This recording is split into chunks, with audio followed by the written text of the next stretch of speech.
Ipatutupad ng Department of Education sa darating na pasukan ng mother tongue-based multilingual education ang paggamit ng kinagisnang wika sa pagtuturo.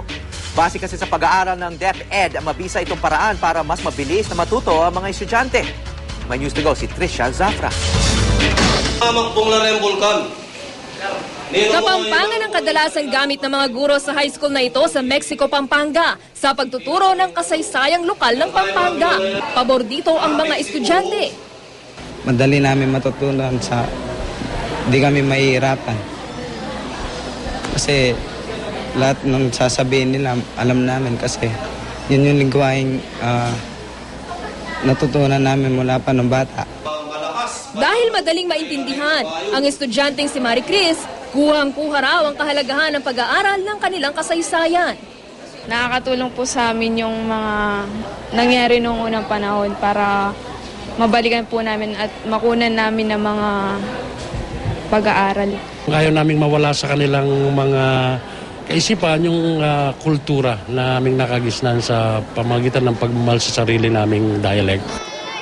Simula ngayong Hunyo, ayon sa Department of Education, sa murang edad pa lang, matututunan lang pahalagahan ng mga mag-aaral ang kanilang kinalakihang wika. Bahagi ng K-12 education program, ipatutupad ang Mother Tongue-based Multilingual Education o MTB-MLE sa kinder, grades 1, 2 at 3 sa buong Pilipinas. Dalawa kasi yung pag-i-implement ng mother tongue. Ay yung isa as a subject, kung saan matuto ang mga bata sa pagbabasa muna sa kanilang mother tongue. Tapos as a medium of instruction sa iba pang mga asignatura or subject sa grade 1, maliban sa English at saka sa Filipino. 12 wika sa Pilipinas ang kasama sa MTB-MLE curriculum ngayong darating na school year bilang bagong subject. Tagalog, Kapampangan, Pangasinense, Iloco at Bicol para sa mga eskwelahan sa Luzon, Cebuano, Hiligaynon at Waray sa Visayas Region, at Tausug, Maguindanaoan, Maranao at Chabacano sa Mindanao. Magiging meaningful ang learning ng bata kung nasa konteksto niya ang pinag-uusapan. We don't limit, but we have to start from where the students are.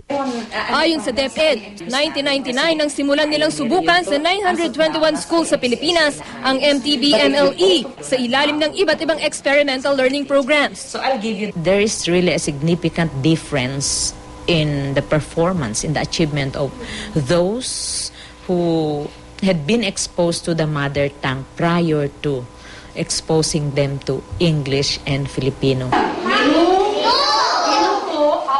Naabutan naming nagtuturo ng time reading bilang bahagi ng subject na mathematics si Teacher Remedios Manangkil sa kanyang grade 1 pupil sa Santo Rosario Elementary School sa Mexico, Pampanga. 3 taon ng model school ng MTB-MLE ang Santo Rosario.